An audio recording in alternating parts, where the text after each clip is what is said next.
कांग्रेस के संविधान बचाने के लिए सत्याग्रह करने वालों के साथ हो कि नहीं हो, हाथ उठाओ। और अब यह हाथ उठाओ कि संविधान की हत्या दिवस मनाने वालों के साथ कोई हो तो हाथ उठा लो। तो फिर भाई कांग्रेस के पास विकल्प क्या है? माननीय, एक अनुरोध है, हम पर आरएसएस और भाजपा आरोप लगाती है इंदिरा जी पर कि उन्होंने संविधान की हत्या की जब इमरजेंसी लगी। लेकिन आज ही एक इंटरव्यू आया है जिसमें पूर्व इंटेलिजेंस ब्यूरो के चीफ राजेश्वर राव कह रहे हैं, और पत्र भी है जहां तत्कालीन सरसंघचालक जी ने जो इमरजेंसी लगी थी उसका समर्थन किया था आरएसएस ने। बताओ हाँ कि नहीं किया था? अब आप बताओ कि अब हमारे पास क्या विकल्प है? इनको 50 साल बाद याद आ रही है, लेकिन 20 साल, हमारे 11 साल में मोदी जी ने जितने हमारे संवैधानिक अधिकारों का हनन किया है उसकी याद नहीं आ रही। साथियों, बहुत समय हो चुका है।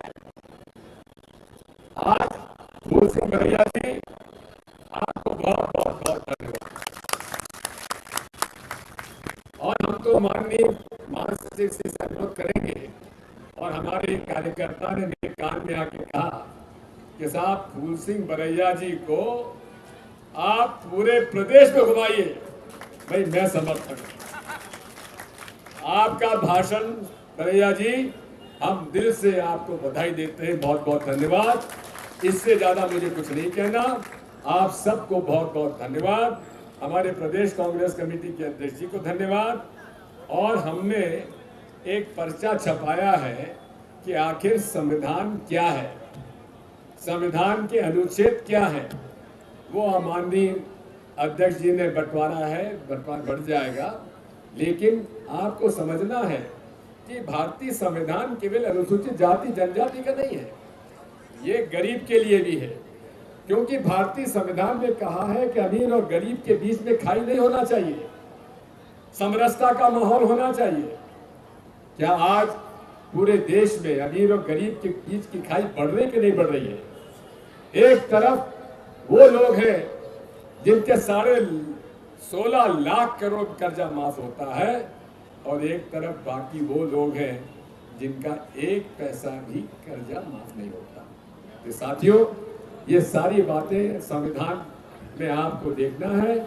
और मेरी प्रार्थना है कि आप अपने अपने क्षेत्र में किसी भी वकील के साथ बैठकर ये समझिए तो भारतीय संविधान में है क्या, ये किसके पक्ष में है? ये सबके पक्ष में है, ये समान रूप से सबके पक्ष में है। और सही पूछो तो मैं तो यही कहूंगा कि अगर हम लोगों का ये मानना है कि सबको बराबर का दर्जा होना चाहिए, तो यही तो भारतीय संविधान कहता है। अगर हम कहते हैं कि सबको वोट का अधिकार होना चाहिए, यही तो संविधान कहता है। सबको आगे बढ़ने का अवसर होना चाहिए, शिक्षा का अवसर होना चाहिए, यही तो संविधान कहता है। फिर संविधान का विरोध क्यों होता है?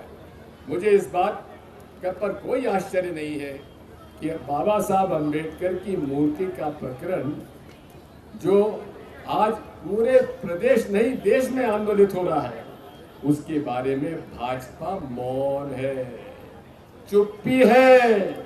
ये चुप्पी जो है इसका है कि जो उसका विरोध कर रहे हैं उनके लिए मौन स्वीकृति मानकर चलिए। भाजपा जो है बाबा साहब अम्बेडकर की मूर्ति ग्वालियर उच्च न्यायालय में नहीं लगना चाहती, ये उनकी मौन स्वीकृति है। इसी बात को लेकर आप सब लोग यहाँ पधारे, और आप सबको बहुत बहुत धन्यवाद।